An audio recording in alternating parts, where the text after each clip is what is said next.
Assalamualaikum warahmatullahi wabarakatuh. Bismillahirrahmanirrahim. Alhamdulillah, nahmaduhu wa nasta'inuhu wa nastaghfiruh, wa na'udzu billahi min syururi anfusina wa min sayyiati a'malina. Man yahdihillahu fala mudilla lahu wa may yudlil fala hadiya lahu. أشهد أن لا إله إلا الله وحده لا شريك له وأشهد أن سيدنا محمدا عبده ورسوله.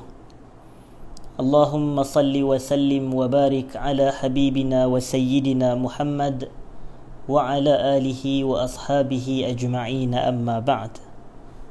Alhamdulillah, syukur kepada Allah Azza wa Jal kerana pada malam ini setelah perjumpaan kita kali terakhir pada 2 minggu yang lepas, kita dapat bertemu sekali lagi di dalam majlis pengajian 2 bulanan kita.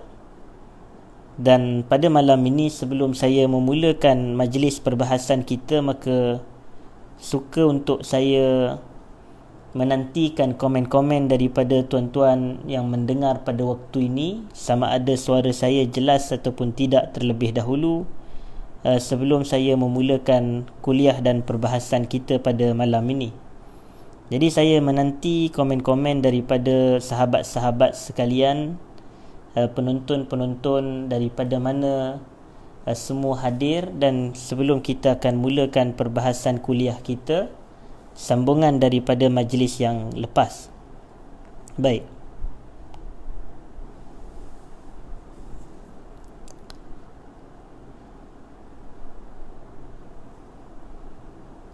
Okey, baik. Jadi saya dapat mendengar komen dari Sepang, jelas, saudara Muhammad Faris juga jelas. Dan Alhamdulillah, oleh kerana itu tanpa kita buang masa, kita akan meneruskan topik perbahasan kita ini, sambungan daripada kuliah yang lepas, iaitulah min wasaya as-salaf lisyabab, yang bermaksud antara pesanan-pesanan salafus salih kepada anak-anak muda. Baik. Juga daripada Abu Talhah cakap clear, Alhamdulillah. Jadi tuan-tuan sidang penonton yang dimuliakan, maka kita akan terus pergi kepada perbahasan kita, sambungan daripada pesanan-pesanan salafus salih kepada anak-anak muda. Jadi walaupun ia lebih spesifik dituju kepada generasi muda, tetapi ini tidak bermakna ia tidak boleh ditonton oleh mereka yang sudah tidak merasakan diri mereka muda lagi. Maknanya selama mana perbahasan ini bermanfaat, maka kita ambillah serba sedikit manfaat daripada huraian dan kupasan ini. Kitab ini seperti yang saya sebutkan dalam majlis kali yang pertama pada 2 minggu yang lepas, dia menceritakan ataupun dikaryakan oleh Fadilatul Syekh Abdul Razak Ibnu Abdul Muhsin Al-Abbad hafizahumallahu ta'ala, ataupun lebih masyhur dengan sebutan Syekh Abdul Razak Al-Badar, salah seorang tokoh ulama muda yang banyak menulis kitab-kitab ilmiah. Dan untuk makluman semua, kebanyakan kitab-kitab yang beliau tulis ini sebenarnya adalah daripada kuliah beliau. Jadi nampak tak betapa sistematiknya kuliah. Kadang-kadang daripada majlis ilmu yang disampaikan, kuliah pun boleh dibukukan menjadi kitab. Ini menggambarkan sistematik atau tersusunnya kuliah yang disampaikan. Kalau kita lihat, mungkin sebahagian kita pada hari ini yang mungkin juga menghadiri kuliah-kuliah di masjid. Tetapi selepas kita hadir kuliah, kemudian kita cek buku nota kita, yang ditulis hanyalah 1-2 perenggan sahaja, ataupun yang lebih kurang daripada itu hanya 1-2 baris sahaja, menggambarkan tidak ada banyak sangat yang boleh kita tulis, apatah lagi ia hendak dibukukan. Tapi Syekh Abdul Razak Al-Badar ini, beliau menjadikan satu inisiatif, setiap ceramah beliau boleh dibukukan. Jadi antara ceramah beliau yang dibukukan adalah yang kita sebut dalam beberapa majlis yang lepas, Fawaid Mustanbatah min Qissah Luqman Al-Hakim. Faedah-faedah yang dikeluarkan daripada kisah Luqmanul Hakim. Ia sebenarnya adalah satu ceramah, Tetapi ceramah itu dikumpulkan, dibutirkan menjadi poin-poin sehingga ia dibukukan menjadi satu buku yang kecil tetapi bermanfaat. Begitulah juga dengan topik kita ini, yang mana topik kita ini adalah min wasaya as-salaf lisyabab, juga adalah asalnya daripada muhadarah, daripada majlis ceramah yang disampaikan oleh beliau. Kemudian ianya disusun dan menjadi satu kitab yang bermanfaat. Kita pada majlis pertama kita dalam 2 minggu yang lepas, kita dah menyebut wasiat yang pertama hinggalah wasiat yang ke-8. Keseluruhan wasiat yang terdapat dalam kitab ini adalah sebanyak 15 wasiat atau 15 pesanan. Jadi kita pada malam ini akan masuk ke dalam al-wasiyatut tasi'ah, wasiat yang ke-9. Al-wasiyah at-tasi'ah. Jadi saya teruskan pembacaan kitab ini, mudah-mudahan bermanfaat buat semua yang hadir. Wa min jumlati wasaya salaf lisyabab, antara pesanan salafus salih kepada generasi muda, ma jaa an Ja'far qal, telah datang daripada seorang syekh yang bernama Ja'far, beliau berkata, kana Sabitun al-Bunani rahimahullah yakhruju ilaina. Suatu hari, tokoh ulama besar yang bernama Sabit al-Bunani rahimahullahu ta'ala, beliau terdiri dari kalangan salafus salih. Yakhruju ilaina, beliau keluar ke arah kami. Kami itu merujuk kepada generasi muda. Ja'far pada ketika itu beliau masih muda, manakala Sabit al-Bunani ni macam seorang tuan guru, seorang syekh yang datang menghampiri, mendekati anak muda. Waqad jalasna fil qiblati fayaqul, dan kami ni duduk menghadap ke arah kiblat. Maknanya anak-anak muda ini berada dalam masjid. Mereka berada dalam masjid dan mereka berhimpun, berkumpul, berbual, bersembang, dan mereka ini menghadap ke arah kiblat.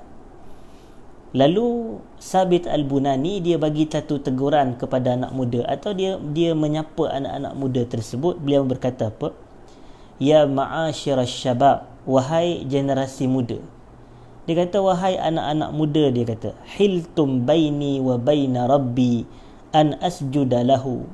Kamu ni telah menghalang antara aku dengan Tuhan aku untuk aku bersujud ke arah dia.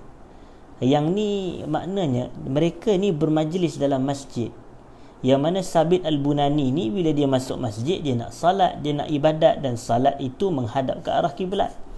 Tetapi terdapat halangan, anak-anak muda berbual, bersembang di hadapan beliau. Maka beliau mengatakan, ya ma'asyiras syabab, wahai anak-anak muda, hiltum baini wa baina rabbi an asjuda lahu. Kamu menjadi penghalang untuk aku ini bersujud kepada Tuhan aku. Lalu kata Ja'far, wa kana qad hubbibat ilaihi salah, dan beliau ini telah diberikan perasaan cinta kepada salat. Dan ini jugalah doa kita kepada semua diri kita ini. Mudah-mudahan kita ni diberikan perasaan cinta oleh Allah untuk salat. Yang mana ramai orang dia salat atas alasan ataupun atas faktor terpaksa. Tetapi dia bukan salat kerana cinta akan salat. Tetapi golongan yang cinta akan salat, dia tidak sabar nak masuk waktu salat, kerana waktu itulah waktu perhubungan dia dengan Allah. Sebagaimana yang kita tahu, sebahagian ulama menyatakan bahawasanya perbandingan antara Al-Quran dengan salat, apabila kita hendak Allah berbicara dengan kita, maka bacalah Al-Quran. Tetapi kalau kita hendak berbicara dengan Allah, maka kita dirikanlah salat. Jadi salat ini terdapat di dalamnya dialog antara kita dengan Allah. Sebab itulah ada dalam satu hadis kursi bahawasanya Allah menyatakan, qasamtus salata baini wa baina abdi ila qismain. Aku bahagikan salat itu antara aku dengan hamba-Ku kepada dua bahagian. Iza qala al-abdu alhamdulillahi rabbil alamin, apabila seorang hamba membaca segala puji bagi Allah Tuhan sekalian alam, maka Allah akan membalas hamadani abdi, hamba-Ku telah puji aku. Kemudian Allah balas majjadani abdi, hamba-Ku telah memuliakan aku. Asna alayya abdi, hamba-Ku telah mengagungkan, memujikan aku lagi. Kemudian apabila seorang hamba itu dia membaca ihdinas siratal mustaqim siratal ladzina an'amta alaihim ghairil maghdubi alaihim waladdallin, maka apa Allah akan membalas? Allah kata haza li'abdi wa li'abdi ma sa'al, ini untuk hambaku dan bagi hambaku ini apa yang dia minta. Maka salat adalah dialog seorang hamba dengan Tuhan. Jadi oleh kerana itu, mereka yang diberikan perasaan cinta kepada salat, maka sudah pasti dia ini akan sentiasa menanti-nanti untuk masuknya waktu salat fardu. Kemudian dia sentiasa akan melatih diri dia ini, membiasakan dirinya dengan salat-salat sunat. Dia bukan jenis seperti sebahagian masyarakat kita ini yang mana beralasankan sunat untuk tidak salat sunat. Kadang-kadang kita tanya kenapa tak buat salat duha sebagai contoh, ataupun kenapa tinggalkan salat witir, atau kenapa tak buat salat ba'diyah dan qabliyah, iaitu salat sunat rawatib. Lalu dia bagi alasan dan jawapan, dia kata kan sunat sahaja. Nampak? Sunat itu dijadikan alasan untuk ditinggal, sedangkan sunat dan juga wajib dari hukum taklifinya, kedua-duanya disuruh buat, bukan disuruh tinggal. Tetapi kita katakan bahawasanya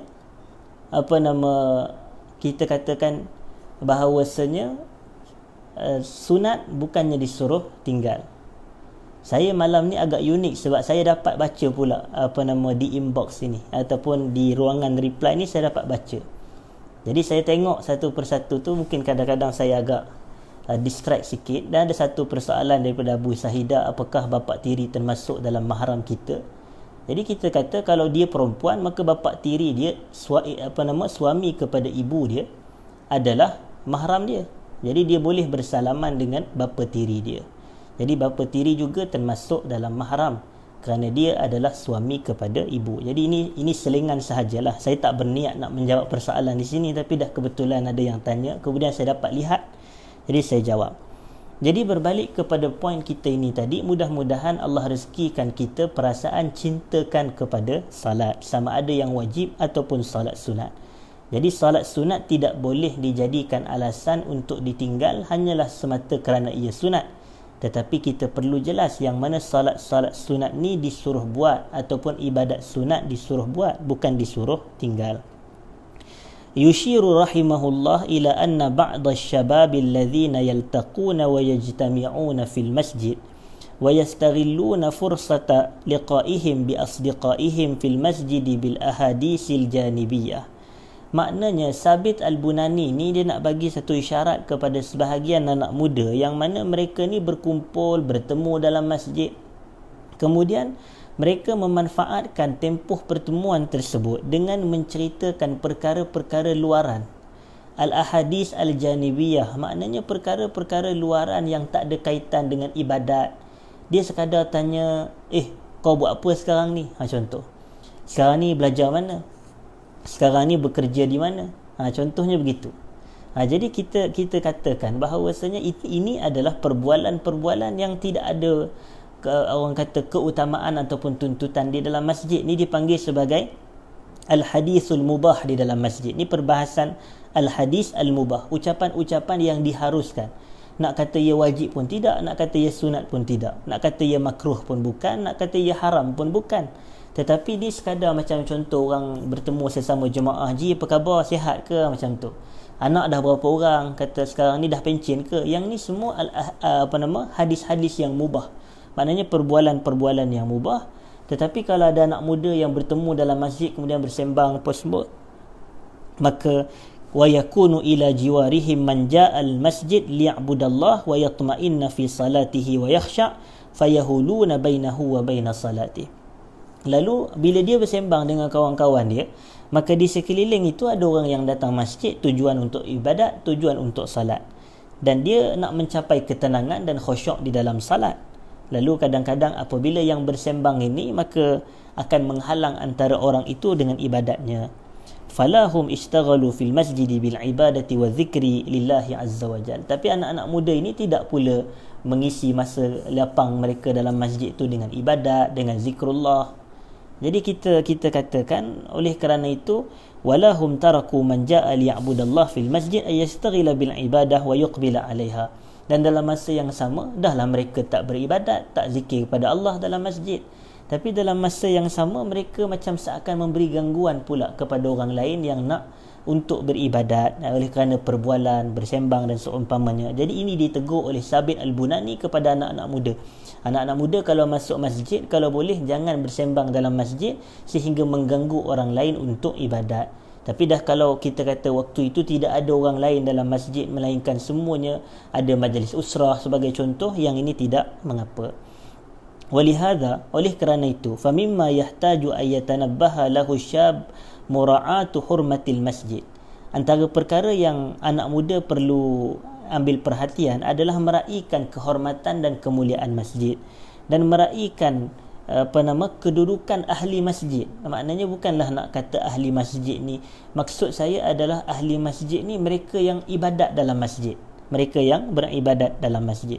Li'alla yushghiluhum bi umurin janibiyatin 'anil ibadati wat tuma'ninah wal khusyu' fi shalah, supaya dia tidak mengganggu mereka-mereka ini dengan perkara-perkara luaran yang tidak ada faedah dan boleh mengganggu orang lain untuk beribadat dan khusyuk di dalam salat.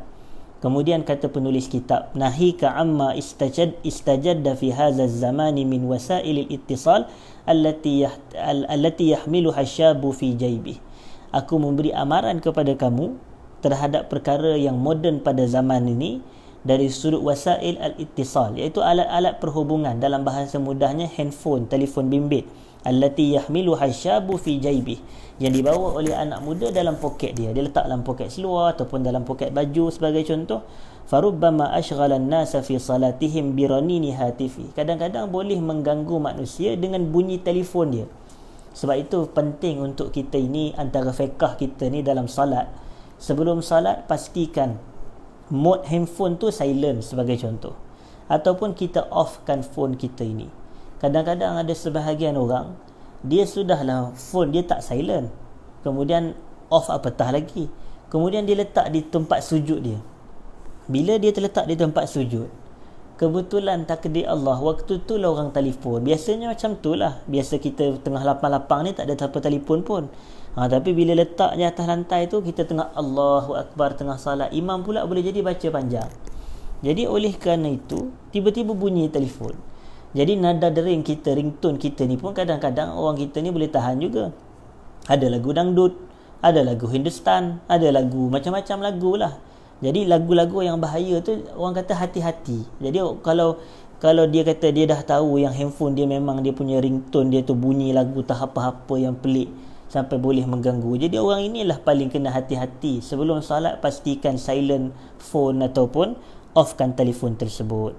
Jadi kalau tengah semayang pula nak jawab telefon dan seumpamanya, mimma yuhdisu linnas tashwishan fi salatihim, benda ini akan menyebabkan gangguan kepada orang ramai terhadap salat mereka. Jadi dielakkan. Jadi bagi anak muda, pesanan yang ke-9 ini, bila masuk masjid, kalau nak berkumpul, boleh berbicara dengan bicara perkataan-perkataan yang mubah, yang harus, tetapi pastikan jangan sampai kepada tahap mengganggu jemaah lain yang ingin beribadat.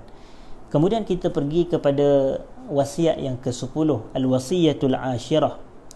Wa min jumlati wasaya salaf lisyabab, antara pesanan-pesanan salafus salih kepada anak muda, majaa an Muhammad ibn Suqah, beliau berkata, laqiyani Maimun ibn Mihran faqultu hayyakallah faqal hadhihi tahiyatus syabab qul bisalam ay salim. Yang membawa maksud Muhammad bin Suqah ni, beliau berkata, Maimun bin Mihran bertemu dengan aku. Laqiyani Maimun ibn Mihran. Maimun ni maksud adalah seorang ulama besar, Maimun ibn Mihran.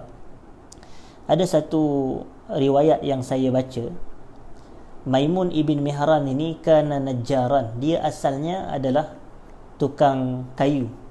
Najjaran, tukang kayu.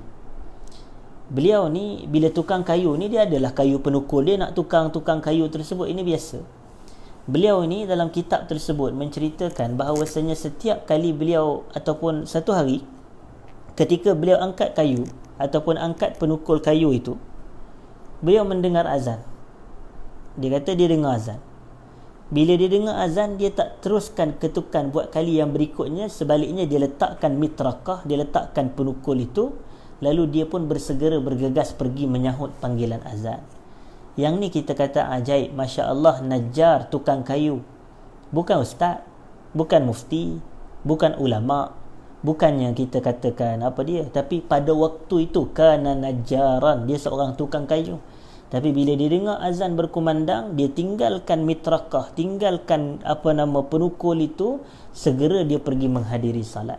Jadi ini antara keajaiban orang kata Maimun ibn Mihran, bahawasanya mereka ini amat membesarkan salat dalam hidup. Kemudian apabila dia bertemu dengan Maimun bin Mihran, siapa dia? Ini Muhammad ibn Suqah ini.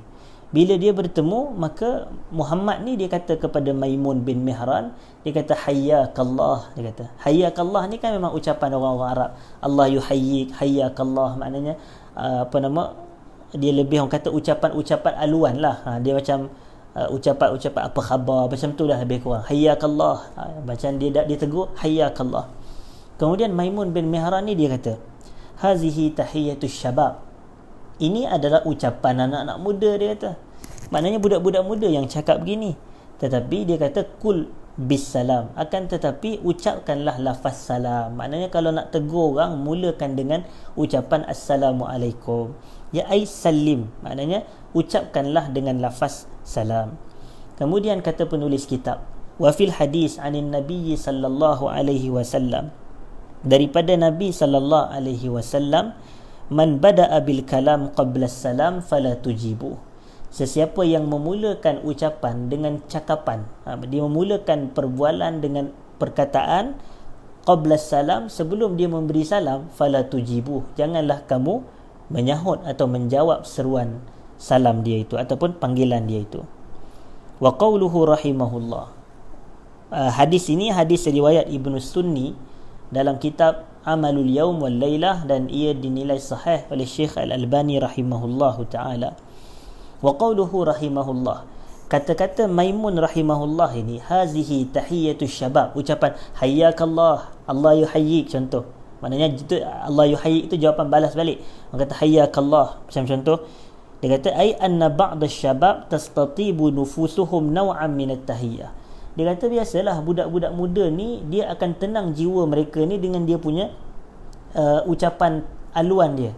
Macam kita lah orang muda sekarang ini, kita tengok panggil orang WhatsApp bro contoh. Dia kata dia kadang hoi, hai, weh, macam tu. Dia punya aluan dia, permulaan kata dia dah begitu sekarang ni. Tetapi wa yara annaha ajmal ma yakun indama yalqa ikhwanahu aw zumala'ahu. Dan dia akan jadikan WhatsApp apa khabar, orang kata hey what's up guys contoh. Jadi dia cakap-cakap macam tu, dan dia menganggap yang mana ucapan ni adalah ucapan yang paling sedap sekali untuk dia menegur dan menyapa kawan-kawan dia. Lalu kata penulis kitab, fayatrukus salam wa yahjuruh. Lalu dia pun meninggalkan ucapan salam. Macam kita lah nak bagi salam pun jadi macam rasa macam tak mudalah bagi salam, ataupun tak remaja lah bagi salam. Sebenarnya tak ada isu pun. Tetapi bahkan Islam agama salam, berilah salam.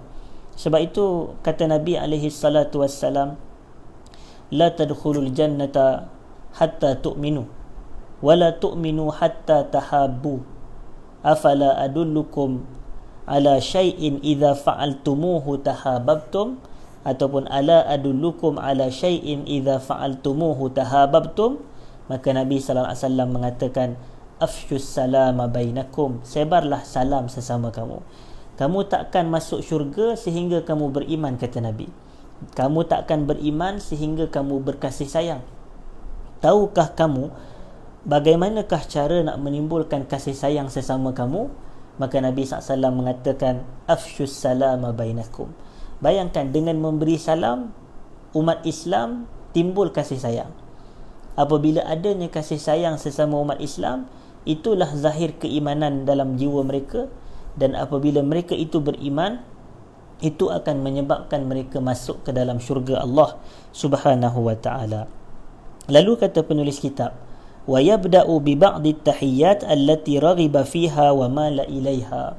Sebahagian anak muda dia memulakan ucapan dia dengan sebahagian ucapan alu-aluan ataupun ialah panggilan-panggilan, teguran-teguran itu dimulakan dengan macam saya telah sebut tadilah.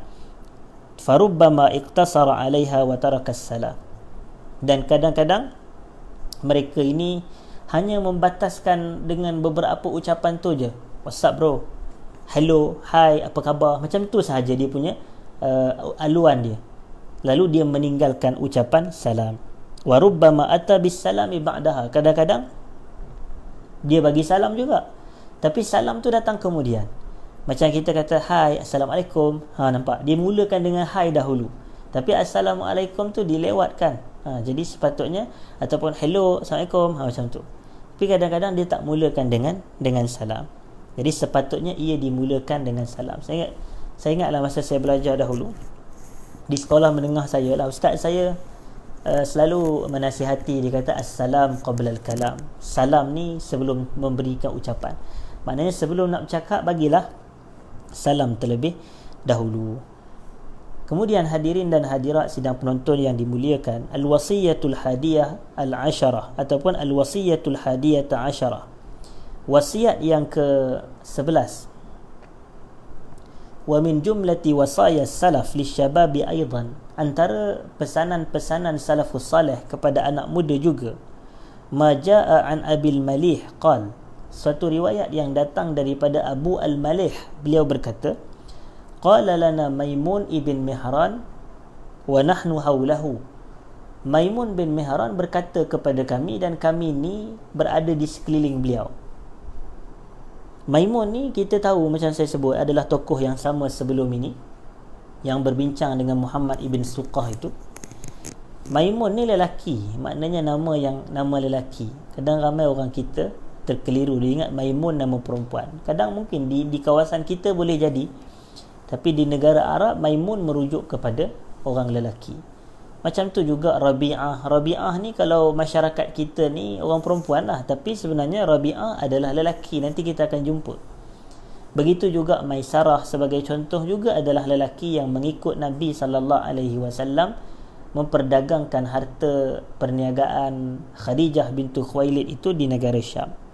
Apa kata Maimun bin Mihran kepada anak-anak muda ini? Dia kata, ya ma'syaras syabab, wahai sekalian anak muda, quwwatukum ij'aluha fi syababikum. Kekuatan kamu, jadikan kekuatan kamu ini berada di dalam berada pada usia muda kamu.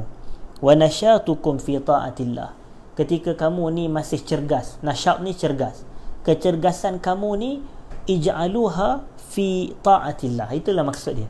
Jadikan saya minta maaf, ij'aluhu fi ta'atillah. Jadikan nasyat kita ini, kecergasan waktu muda ini melakukan ketaatan kepada Allah.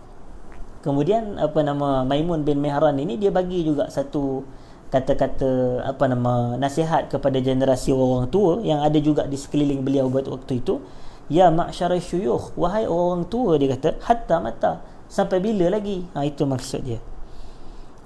Lalu penulis kitab kita ini, Syekh Abdul Razak Al-Badar hafizahullah, beliau menghuraikan kata-kata awsa rahimahullah. Maimun ibn Mihran memberikan pesanan, dia kata apa? Bi istighlali quwwati syabab wa nasyatihi fi ta'atillahi azza wa jal wa ma yuqarribu ilaih.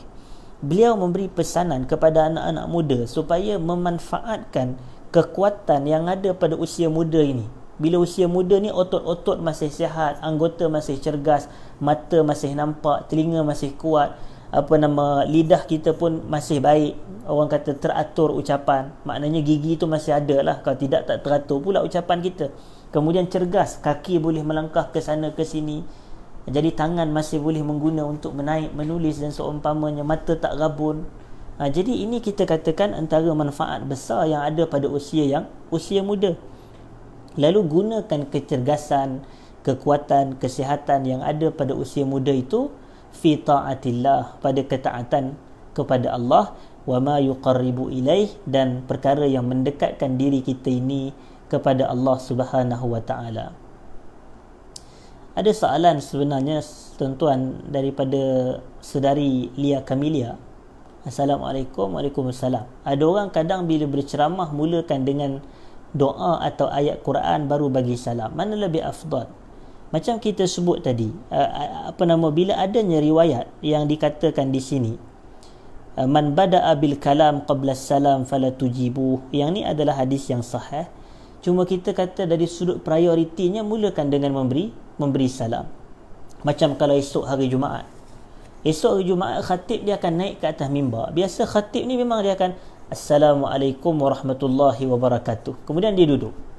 Kemudian ada salam. Saya minta maaf. Kemudian dia duduk. Dia selesai beri salam. Kemudian azan, maknanya azan yang kedua. Kemudian dia naik. Barulah dia innal hamdalillah nahmaduhu wa nasta'inuhu wa nastahdihi wa nastaghfiruh sebagai contoh. Tetapi apa pun dia nak mulakan ucapan dia, maka sudah tentulah yang paling afdal adalah memberi salam. Dan kita tahu yang mana memberi salam ni banyak fadilat walaupun ianya sunat. Tetapi ia adalah antara ibadat sunat yang lebih afdal berbanding yang wajib. Menjawab salam wajib, memberi salam sunat, tetapi yang lebih afdal adalah memberi salam. Jadi dalam kes ini maka kita kata yang lebih afdal adalah memulakan dengan salam itu. Jadi selepas itulah, kalau macam kita kata Assalamualaikum warahmatullahi wabarakatuh, kemudian barulah kita baca doa ataupun kita mulakan bismillah alhamdulillah wassalatu wassalam ala rasulillah dan sebagai contoh, dan sebagai contoh-contoh yang lain, kemudian bacaan ayat-ayat Al-Quran. Baik, jadi berbalik kepada isu kita ini, summa qal, kemudian kata Maimun bin Mihran, ya ma'syara syuyukh hatta mata. Wahai sekalian orang tua, dia kata, hatta mata, bila lagi, sehingga bila, sampai bila. Yakni hatta mata tantazirun, sampai bila duk tunggu, wala tastaghilluna hayatakum fi ta'atillahi azza wajal, dan kamu tidak memanfaatkan kehidupan kamu yang masih berbaki ini untuk melaksanakan ketaatan kepada Allah. Sampai bila, dah tua dah, bila lagi? Orang kita, kalau orang Melayu, dia akan guna pepatah, rumah kata pergi, kubur kata mari, bila lagi nak beribadat, ataupun bila lagi nak pergi masjid, sebagai contohnya begitulah. Maknanya ibadat kepada Allah. Kemudian tuan-tuan muslimin dan muslimat yang dimuliakan, al-wasiyatu saniyata asyarah, wasiat yang ke-12, anil Firyabi, daripada al-Firyabi qal, kana Sufyan al-Thawri rahimahullah yusalli summa yaltafitu ila syabab fayaqul iza lam tusallu al-yawm famata. Ini disebut oleh Abu Nuaim al-Asbahani dalam kitab beliau Hilyatul Awliya. Sufyan al-Thawri dia berkata kepada anak muda selepas dia selesai mendirikan salat, iza lam tusallu al-yawm famata. Maksudnya, kalau kamu semua tidak salat hari ini, bila lagi kamu nak salat? Itulah maksud dia. Maknanya kalau tak buat sekarang, bila lagi? Itulah dalam bahasa mudah. Kalau kita tak manfaatkan usia yang ada ini, bila lagi kita nak buat? Boleh jadi, sebab itu ada satu kata-kata yang menariklah daripada, sebenarnya kata-kata daripada Al-Khalil bin Ahmad Al-Farahidi. Al-Khalil bin Ahmad Al-Farahidi, beliau kata yang masa ini ada tiga bahagian. Masa yang telah pergi, masa yang telah lepas, yang mana masa ini memang sedetik pun dia tidak akan kembali. Kemudian masa yang akan datang. Masa yang akan datang ni, kata Al-Khalil, boleh jadi masa tu datang tapi kita tak ada dah. Masa tu boleh jadi wujud, esok ni dia boleh jadi datang, tapi kita sudah tidak ada dalam masa esok dan akan datang ini. Lalu masa yang masih tinggal adalah masa yang kita berada padanya saat ini. Ini waktu yang kita hidup sekarang ini. Jadi seolah-olah itulah isyarat daripada Sufyan al-Thawri rahimahullah, iza lam tusallu al-yawm famata, kalau awak tak salat hari ini, bila lagi? Awsa Sufyan al-Thawri rahimahullah al-shababa wasiyah azimah bistighlali syababihim fi ta'atillah. Sufyan al-Thawri dia memberi pesanan kepada generasi muda atau anak-anak muda dengan satu pesanan yang agung untuk memanfaatkan waktu muda mereka ini dengan ketaatan kepada Allah. Dengan ketaatan kepada Allah. Jadi kita katakan, tuan-tuan yang dimuliakan, jadi bila dilakukan ketaatan ketika muda ini kepada Allah, fasyabu idza lam yastaghilla marhalata syababihi fi sujudi lillahi azza wa jal faqad yad'uf wa yadkhul fi marhalatin min hayatihi yawaddu fiha ay yasjuda walakin la yastati'. Dia kata anak muda, kalaulah semasa dia muda dia tak gunakan tempoh masa usia muda tersebut untuk solat, sujud kepada Allah Subhanahu wa taala, boleh jadi satu masa nanti, satu hari nanti dia lemah, sakit kaki dan seumpamanya, dia masuk kepada satu tempoh fasa dalam hidup dia, waktu itulah baru dia rasa rindunya, aku nak semayang macam biasa. Maknanya dulu boleh jadi boleh semayang berdiri, sekarang ni dah semayang duduk je, kaki pun dah tak berapa larat. Orang kata lutut pun tak larat. Kalau nak berdiri lama pun tak boleh. Kalau nak bersimpuh pun tak boleh. Kalau nak duduk tahiyat, tasyahud pun tak boleh. Jadi ketika itu barulah dia rindu usia muda. Jadi kalau pada waktu muda lagi dia jaga, sebenarnya mudah-mudahan dia tidak akan ada dah perasaan-perasaan menyesal pada usia-usia tua dia begini. Walaupun kita kata kalau uzur bolehlah dia ni raikan, macam kata hadis Imran bin Husain itu, yang mana dia kata kepada Rasulullah, wahai Rasulullah, aku ada buasir. Dia kata macam mana nak salat. Kemudian Nabi SAW bagi tahu satu nasihat yang umum. Nabi kata salli qa'iman fa illam tastati' fa qa'idan fa illam tastati' fa ala jam. Salatlah kamu secara berdiri, kalau kamu tak mampu salatlah dalam keadaan duduk, kalau tak mampu lagi salatlah dalam keadaan di atas lambung berbaring. Tetapi kita katakan maksudnya di sini, waktu kita muda ni lah sepatutnya waktu kita banyak guna tenaga tubuh ni untuk salat dan ibadat. Nanti bila dah tua, nanti banyak alasan. Sebab tu kalau ada anak muda yang boleh pergi buat haji waktu usia muda, pergilah. Kalau dia ada duit, dia ada orang kata rezeki lebih, nak buat haji, pergi waktu muda pergi buat haji. Kadang-kadang kita takut pergi buat haji umur 70, umur 80, umur 60-an lebih. Jadi boleh jadi dia tak larat banyak. Sebab kerja-kerja haji ni kadang-kadang ialah kita nak kata berat sangat pun tidaklah berat sangat. Tetapi dia banyak melibatkan perjalanan. Kita nak tawaf dan kita nak sa'i. Jadi ini orang kata tawaf tu, orang kata kalau kita duduk di bawah tu boleh jadi dekat je lah pusingan dia. Tapi kalau kita duduk makin jauh, makin ramai orang jenuh lagi, pusing jauh. Kemudian sa'i pula, sa'i lagi letih, kata nak pergi Safa Marwah. Jadi ini lagi kadang-kadang letih. Jadi oleh kerana itu, kalau adalah orang kata betul, apatah lagi kalau yang buat haji nak pergi lontar jamrah lagi, nak wukuf di Arafah lagi. Jadi kita katakan perkara itu boleh jadi dia agak menyulitkan sekiranya kita sudah tidak sihat. Tapi sebab itu kalau masih muda, sila pergi waktu usia yang muda. Jadi orang muda-muda kumpul duit ni, orang pergi haji dulu apa semua. Ni nak pergi Korea dulu, nak pergi Korea mana? Selatan ke utara. Jadi hati-hati juga kena tembak pula.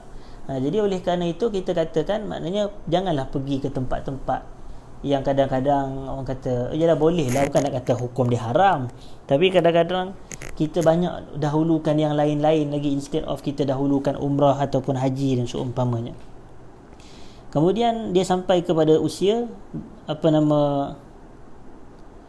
bisababi dha'fi quwah, disebabkan lemahnya kekuatan tubuh badan dia, wa maradi badanihi, dan sakitnya tubuh badan dia, fala yatamakkan minas sujud, lalu tak boleh sujud macam biasa.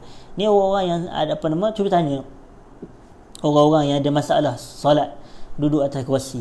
Cuba dia kata, nak nikmat tak kalau orang boleh salat macam biasa? Mesti dia kata Allah nikmatnya orang boleh salat macam biasa, boleh sujud macam biasa, boleh rokok macam biasa, boleh tahiyat macam biasa. Itu ni mesti akan rasa cukup. Sebab itu kata Sufyan As-Sauri, idza lam tusallu al-yawm famata, kalau awak tak salat hari ni bila lagi, dia kata. Bagi orang tua pula ila mata, macam itulah. Kemudian kita pergi kepada wasiat yang berikutnya, al-wasiyatu as-salisatu asyarah, wasiat yang ke-13. Wasiat yang ke-13, ma jaa an Rabi'ah ibn Kulthum. Ni saya kata tadi, datang daripada Rabi'ah ibn Kulthum. Maknanya Rabi'ah ni nama orang lelaki. Yang ni kebanyakan Arab, Rabi'ah namanya orang lelaki.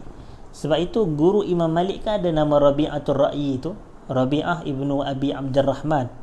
Maknanya Rabi'ah yang merupakan guru kepada Imam Malik. Ingat ada satu riwayat yang disebut oleh Al-Imam Az-Zahabi dalam kitab Syiarul A'lamin Nubala, yang mana dikata kepada Imam Malik ni, ibu dia kata kepada dia, dia kata, ta'allam min adabihi qabla ilmi. Kamu ni nak belajar dengan Rabi'ah Ar-Ra'yi ni, ta'allam min adabihi qabla ilmi. Kamu pelajarilah adab akhlak dia dulu sebelum kamu belajar ilmu dia. Nampak? Ni Imam Malik punya mak ni, dia nak hantar nak dia belajar dengan Rabi'ah Ar-Ra'yi ni, dia kata kepada Imam Malik, belajar akhlak tok guru kamu dulu, barulah kamu belajar ilmu dia. Jadi ni antara contoh lah. Tapi ini individu yang berbeza. Ini adalah Rabi'ah ibn Kulsum. Apa kata Rabi'ah ibn Kulsum ini? Annahu qal, beliau berkata, nazara ilaina al-Hasan wa nahnu hawlahu syabab faqal. Kami ni satu hari, dia kata, berada di sekitar Al-Hasan Al-Basri. Siapa tak kenal dengan Al-Hasan Al-Basri? Ulama besar Al-Hasan Al-Basri ni wafat pada tahun 110 Hijrah. Maknanya memang benar beliau tergolong dalam kalangan salafus salih. Al-Hasan Al-Basri, kita tahu didoakan oleh Amirul Mukminin Umar ibn Al-Khattab pada akhir pemerintahan beliau ataupun pada akhir-akhir tahun pemerintahan beliau. Beliau termasuk dalam individu yang dapat doa daripada Umar, yang mana kata Umar, Allahumma faqihhu fid din wa habibhu ilan nas. Ya Allah, kau fahamkanlah Hasanul Basri ni dalam agama, dan kau berikanlah kecintaan orang ramai kepada dia. Jadi makbul lah doa Umar ni, mustajab doa Umar apabila Hasan Basri ni, bila orang sebut dia, maka orang sebut dengan kasih sayang. Orang sayang Hasan Basri ni, maknanya dia memang orang yang diredai oleh mana-mana pengikut pun. Semua orang akan mencintai dan menyayangi Hasanul Basri, melainkan kelompok-kelompok yang menyeleweng saja. Biasalah ahli kebenaran ni dia akan dibenci, tetapi dia akan dibenci oleh siapa kalau tak lain tak bukan ahli kebatilan. Baik, apa kata Hasan Basri kepada anak-anak muda di sekitar beliau? Dia kata, ya ma'syarasy syabab, wahai anak-anak muda, ama tashtaquna ilal huril ain, kamu tak rindu ke kepada hurul ain? Hurul ain ni dalam bahasa orang kita ni bidadari syurga lah. Itu bidadari syurga. Maknanya dia bagi satu persoalan kepada anak-anak muda, wahai anak muda, awak tak rindu ke kepada bidadari-bidadari syurga? Ataupun tak teringin ke, itu ishtaq, tak ada rasa teringin ke nak mendapatkan bidadari-bidadari syurga? Okey, jadi oleh kerana itu kita tengok yang ni yang saya kata tadi, dimulakan dengan kisah Umar doa kepada Hasan Basri, Allahumma faqihhu fid din wa habibhu ilan nas. Ya Allah, kau jadikan Hasan Basri ni faqih dalam beragama. Maka inilah kefakihan dia. Tengok di cara dia nak interact dengan orang, dia nak bagi tahu kepada anak muda, dia nak bagi anak muda ini fikir tentang syurga. Maka dia bagi satu ayat yang mana menyebabkan orang akan terasa teringin. Rasa teringin. Macam kita lah, kita kata kepada kawan, kepada pasangan sebagai contoh, yang dah berkahwin, kepada pasangan masing-masing, kita tanya, tak teringin ke nak pergi melancong? Contohlah, tak teringin ke nak pergi melancong? Lepas tu kita pun cerita lagi nak pergi melancong. Contoh, kita nak pergi ke kepulauan mana-mana lah, kita nak pergi ke Maldives contoh. Tak teringin ke nak pergi Maldives?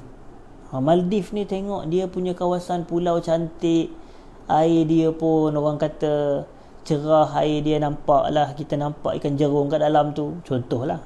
Memang ada pun yang kecil-kecil tu.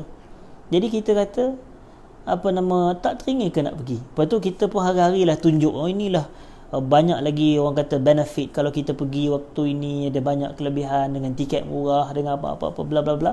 Jadi kita pun dulu asalnya kita tak terfikir pun, tapi bila kita dah orang kata di mind setting kan dengan menceritakan tentang keindahan-keindahan tempat tu, maka kita pun rasa macam, aku kena pergi juga tempat ni. Maka kita pun kumpul duit, maka kita pun kumpul kesihatan. Ada ke kumpul kesihatan? Jadi maksudnya kita jaga kesihatan diri kita, kita kumpul tenaga kita, cukup duit, cukup tenaga, kesihatan baik, maka kita pun proceed, kita pergi. Maka kita pergi, kita beli tiket flight, kita dapatlah kita akhirnya merasai kenikmatan untuk bercuti di Maldives. Jadi macam itulah yang cuba nak dibawa oleh Hasanul Basri kepada anak muda. Dia nak macam nak tarik perhatian anak-anak muda ni, kata awak tak terdetik ke rasa rindu ataupun rasa teringin nak dapatkan bidadari syurga? Dia kata macam tu. Jadi kalau nak dapat bidadari syurga, masuk syurga dulu. Masuk syurga ni dengan rahmat Allah. Nak dapat rahmat Allah, kena beramal soleh. Macam itulah flow dia. Jadi kita masuk syurga dengan rahmat Allah.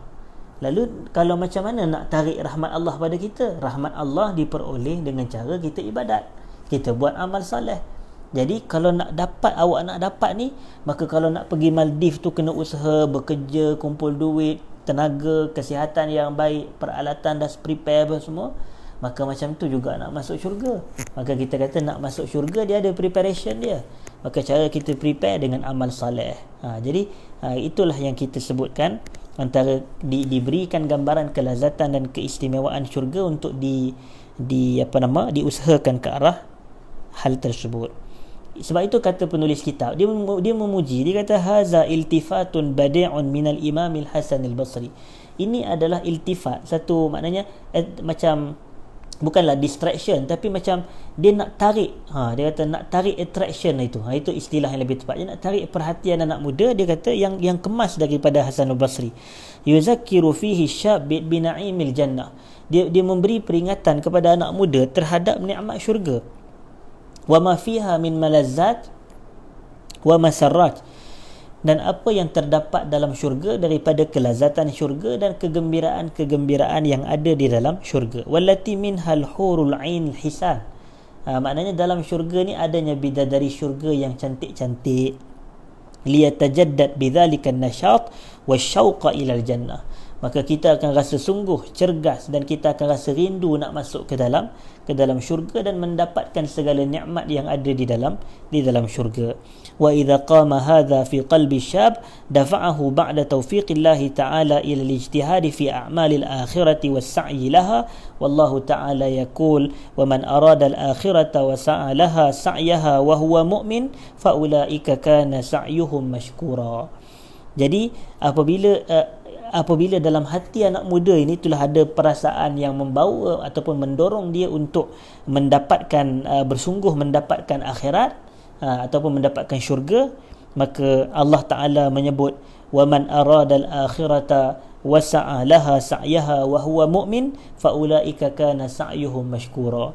Sesiapa yang mengkehendaki akhirat lalu berusaha ke arah mendapatkan akhirat dalam keadaan dia itu mukmin, maka mereka itu perbuatan-perbuatan mereka itu disyukuri. Maknanya perbuatan itu adalah perbuatan-perbuatan yang menghasilkan nikmat.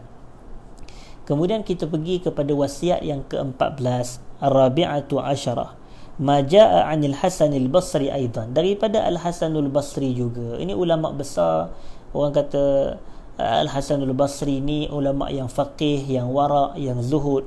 Jadi ini antara kita kalau jumpa lah orang yang faqih, orang yang wara', orang yang hebat, yang dikenali sebagai individu yang pernah didoakan oleh sahabat Nabi, dibesarkan di rumah isteri Nabi sallallahu alaihi wasallam, Ummu Salamah. Jadi ini dianya Al-Hasan al-Basri. Dia berkata kepada anak muda, ya ma'syarasy syabab, wahai anak muda, iyyakum wat taswif, saufa af'al. Dia kata, wahai anak muda, jauhilah kamu at-taswif. Apa maksud at-taswif? At-taswif ni adalah sifat nanti-nanti. Sifat bertangguh lah dalam bahasa mudahnya. Saufa af'al. Aku akan buat. Ini disebut oleh Ibnu Abi Dunya dalam kitab Qisar al-Amal. Qauluhu, kata-kata Hasan Basri, iyyakum wat taswif ini, iaitu jauhilah kamu perbuatan bertangguh-tangguh ini, at-taswif. Dia kata, at-taswif huwa al-afatu allati ahlakat kathiran min asy-syabab. Nanti-nanti ni adalah satu penyakit yang telah merosakkan banyak anak-anak muda, dia kata. Kaqauli ba'dihim, seperti ucapan sebahagian anak muda, saufa atub, aku akan bertaubat. Wa saufa uhafidhu ala salah, aku akan menjaga salat, ataupun aku akan salat sebentar lagi. wa saufa abirru walidai, aku akan berbuat baik kepada kedua ibu bapa. Fala yaf'al wala yubadir wala yaghtanim, tapi dia tak buat, dia tak bersegera dan dia tak pun manfaatkan ataupun memenuhkan masa dia nak melakukan 3 perkara yang dia kata saufa nanti tu. Dia tak buat. Bal yuajjil wa yusawwif, tetapi dia tangguh dan dia saufa, nantilah, esoklah, lusalah, bulan depanlah, tahun depanlah. Fa nafsuhu idza haddasathu bitaubah, jiwa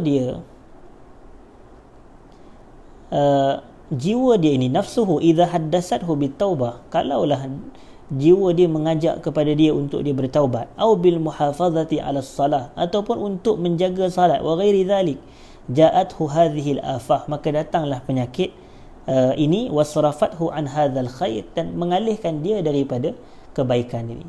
Sebab itu taswif ni daripada perkataan saufa. Ada orang kata taswif ni maksudnya bersungguh-sungguh je, bukan berkalau-kalau. Bukan kalau, dia taswif. Contohnya macam kita cakap, kalau aku tak buat macam ni mesti takkan berlaku begini, mohon pencerahan. Bukan, taswif ni daripada perkataan saufa lah. Saufa af'al, aku akan buat. Aku akan buat begini, aku akan bertaubat, aku akan salat, aku akan baca Quran, aku akan sedekah, macam itu contoh. Saufa, daripada dia akan buat.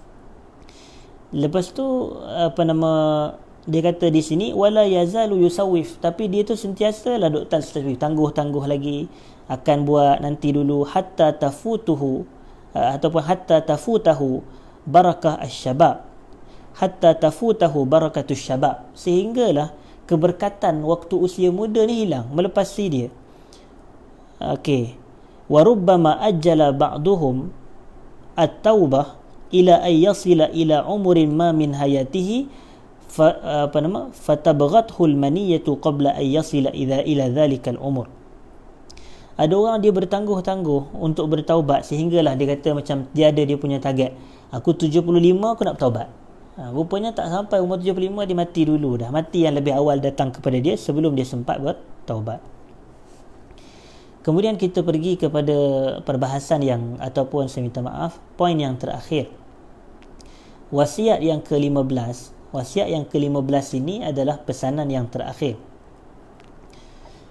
Ma jaa an Hafsata bint Sirin, saya minta maaf, ma jaa an Hafsata binti Sirin annaha qalat, datang daripada Hafsah binti Sirin ini, beliau berkata, ya ma'syaras syabab, wahai sekalian anak muda, khudhu min anfusikum wa antum syabab, fa inni wallahi ma ra'aitul amala illa fi syabab. Dia kata, ambillah daripada diri kamu tu dalam keadaan kamu ini anak muda. Fa inni, sesungguhnya aku, wallahi ma ra'aitul amala illa fi syabab, demi Allah aku tak melihat amalan melainkan pada usia muda. Maknanya betapa amalan-amalan yang kita buat pada usia muda memberi pengaruh besar kepada amalan kita semasa kita tua. Sebab itu ada satu kata-kata hikmah, man syabba ala syai'in syaba alaih. Seseorang yang dia membesar ataupun dia muda melakukan sesuatu, syaba alaih, dia akan beruban dengan melakukan perkara yang sama. Kalaulah daripada muda memang dia habiskan usia dia menuntut ilmu, maka sampai ketua lah, sampai dia beruban, dia akan sentiasa membesarkan ilmu dalam kehidupan. Macam tu juga kalau orang usia muda lagi, dia kerja dia pun lalai, maka kebiasaannya sampai ketua jugalah dia akan lalai. Melainkan orang kata illa man rahimallah, kecuali mereka yang Allah rahmati, Allah bagi petunjuk hidayah untuk dia bertaubat. Qauluha, ucapan Hafsah ini, ma ra'aitul amala illa fi syabab, aku tidak melihat amalan melainkan pada usia muda. Maksudnya anna marhalatasy syababi min a'zamil marahil allati hiya marhalatul khair in wuffiqa asy-syabbu bi iznillahi ta'ala li ightinamiha. Fasa muda adalah antara fasa yang paling agung, iaitu fasa kebaikan, sekiranya seorang anak muda itu diberikan taufik dengan izin Allah untuk memenuhkan atau mengisi masa-masa itu dengan kebaikan. Bainama idza laha an igtinami marhalatih, tapi kalau dia lalai dalam memenuhkan fasa tersebut dengan kebaikan, wastahlaka waqta syababihi fi tatabbu'il malazi wasyahawati wa ma'aribin nafsi wa hududhiha, lalu dia membinasakan waktu muda dia itu mengikut kelazatan-kelazatan nafsu syahwat, jiwa nafsu-nafsu yang jahat, wala siyamal muharramat, dan apatah lagi perkara-perkara yang diharamkan, wal a'yadzubillah, wasta'zabaha, dan dia merasa suka dan merasa seronok terhadap perkara tersebut, faqad jana ala syababihi wa mustaqbalihi, maka dia telah berbuat jenayah kepada generasi, kepada waktu muda dia, dan dia juga telah membuat kesilapan yang akan merosakkan masa hadapan dia. Maka dikatakan di sini oleh penulis kitab, fasyababu marhalatun azimatun jiddan fi hayatil mar'. Waktu muda ini adalah satu fasa yang sangat penting dalam kehidupan seseorang, yang bagi alaihi ayyuhsina igtinamaha. Dia dituntut untuk, orang kata, memenuhkan, mengisi waktu muda ini dengan kebaikan. Wa ayyujahida nafsahu mujahadatan tammatan ala adami tafwiti khairiha wa barakatiha, dan hendaklah dia bermujahadah dengan mujahadah yang penuh, iaitu dia struggle, itu maksud mujahadah, ala adami tafwiti khairiha wa barakatiha, supaya dia tidak mengabaikan kebaikan dan keberkatan yang ada pada usia yang muda ini. Musta'inan billahi azza wa jalla, nak tak nak dia kena ada isti'anah dengan Allah, minta tolong Allah, ya Allah, jadikan aku anak muda yang berkat masaku, jadikan aku pemuda-pemudi yang penuh dengan kebaikan, penuh dengan keberkatan, penuh dengan memberi manfaat, penuh dengan sebarkan nasihat. Taliban maddahu wa aunahu wa taufiqahu, dan kita dalam masa yang sama, selain minta doa, kita menuntut pertolongan Allah, bantuan Allah, serta taufik daripada Allah. Kita kata, ya Allah, berilah taufik kepada aku untuk aku ni berbuat kebaikan, berilah taufik untuk aku ini beramal saleh. Kemudian kata penulis kitab, wa ayyudzakkira nafsahu bi anna Allah Ta'ala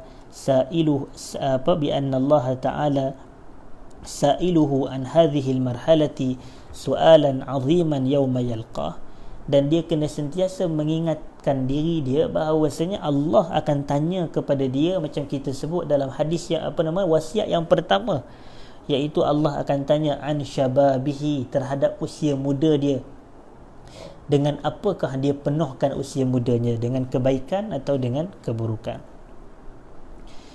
Kemudian kata penulis kitab, haza ma tayassara jam'uhu fi hadzal bab, ini adalah antara perkara yang dia ada kelapangan untuk dikumpulkan dalam bab ini, iaitu bab wasaya as-salaf lisyabab, dan disebutkan dengan min, antara, bukanlah kesemuanya wasiat ni tinggal ni je, tak, banyak lagi wasiat lain, tetapi disebutkan antara wasiat salafus salih kepada anak muda adalah sebanyak 15 wasiat ini. Kemudian kata penulis kitab, wa as'alullaha al-karima rabbal arshil azim bi asma'ihil husna wa sifatihil ulya ay yuwaffiqana lima yuhibbuhu wa yardah min sadidil aqwali wa salihil a'mal wa ay yusliha lana sya'nana kullah wa alla yakilana ila anfusina tarfata 'ain wa ay yahdiyana ilaihi siratan mustaqima. Wa sallallahu wa sallama ala nabiyyina Muhammad wa ala alihi wa sahbihi ajma'in. Wallahu ta'ala a'la wa a'lam. Jadi selesailah perbahasan kita pada malam ini, menceritakan sehingga mengkhatamkan kitab Min Wasaya As-Salaf Lisyabab, antara pesanan-pesanan salafus salih kepada generasi muda. Maka mudah-mudahan perkongsian kita selama 2 sesi, 2 minggu lepas dan minggu ini, memberi manfaat dan kebaikan yang besar, khususnya kepada semua anak-anak muda yang bersama dengan saya pada petang ini. Petang tu maksud saya malam lah. untuk menonton bersama dengan saya dan ada atas kelapangan yang diberikan. Jadi saya rasa cukup sekadar itu. Terima kasih kepada semua yang juga ada bertanya soalan kepada saya di sini. Terima kasih kepada yang komen-komen di sinilah. Mudah-mudahan kita semua mendapat kebaikan dan keberkatan. Amin. Jazakumullahu khairan. Aqulu ma sami'tum, astaghfirullahal azim li wa lakum. Assalamualaikum warahmatullahi wabarakatuh.